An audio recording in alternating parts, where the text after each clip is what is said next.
Climate change is a global issue, but it's also a feminist problem.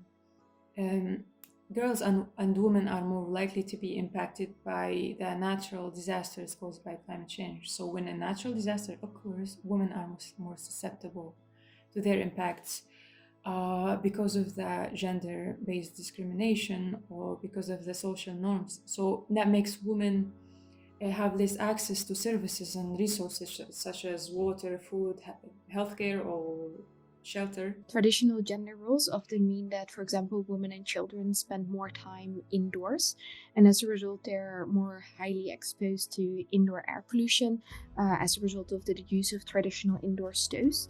And this in turn can lead to adverse reproductive, cardiovascular, and respiratory outcomes. We also often see that in times of food insecurity, that women are more likely to skip meals and to provide food for the family. And it may also impact women's ability to seek reproductive and maternity health services, and pregnancy-related outcomes can be affected by climate change. I live in Bangladesh, and all our last 2017 influx, more than 1 million Rohingya refugee take shelter in Bangladesh in Cox's Bazar area.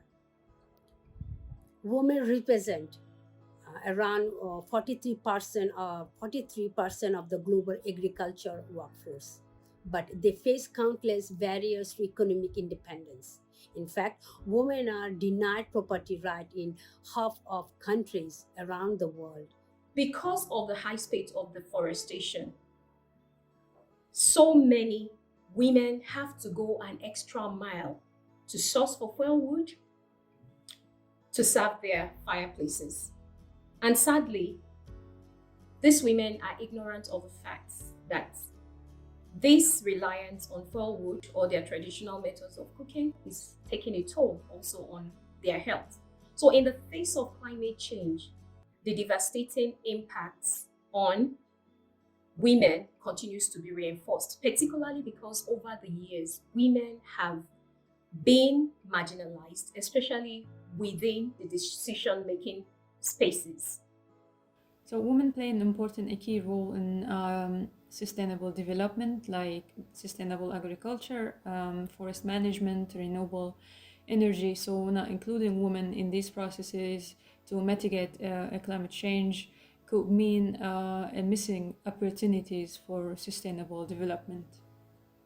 We are really defining what is mean about participation and how it is important to take feminist intersectional lens, because maybe what is working or understanding of the context of Western Eurocentric approach that not be understood globally, and people who are really suffering, their input, their solution, and their discussion has been ignored.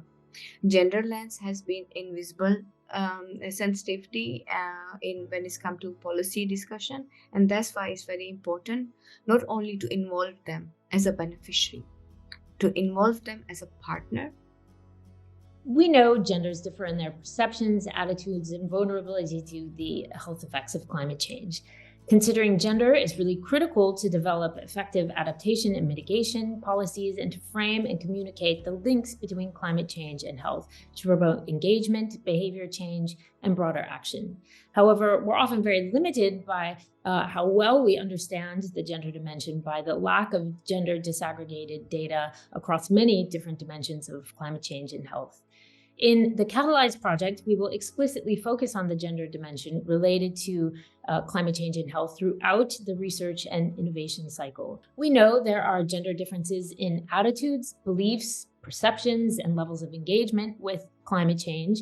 What we don't know so much about is whether the effectiveness of strategies for communicating the health risks of climate change differ by gender. And this is something we want to look at in detail in some of the qualitative research undertaken in the CATALYSE project around communication and framing of climate change as a health issue.